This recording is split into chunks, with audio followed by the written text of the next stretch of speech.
Hey there, my name is John Siskovich. I'm a chicken farmer here in Western Connecticut. Well, I grow a bunch of things. I also have this farm brewery thing going on, which is a lot of fun.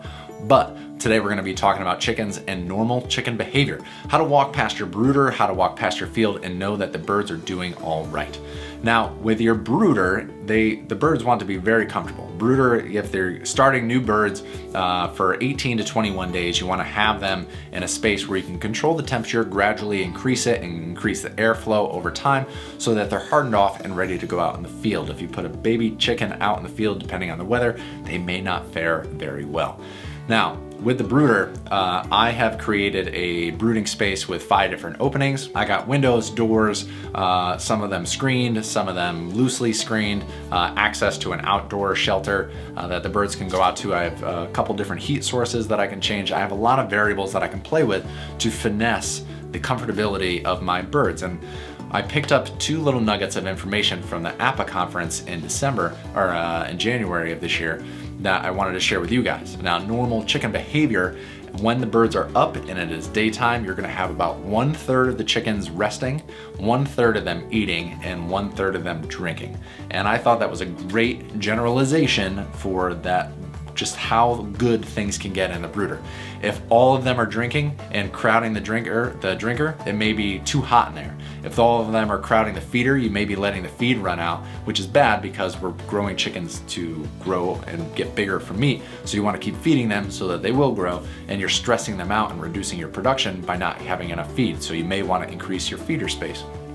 Now, if all your chickens are splayed out and they look kind of dead and they're laying down and they're all resting and overheating and panting, maybe too hot in there, you need to increase that ventilation. So all these little tidbits are just, there's a lot of detail that goes into raising chickens properly in a brooder in a way that's gonna make them grow up productively. And I would hope that you've done your research and you're picking up these things through experience and through the knowledge that's shared through organizations like APPPA.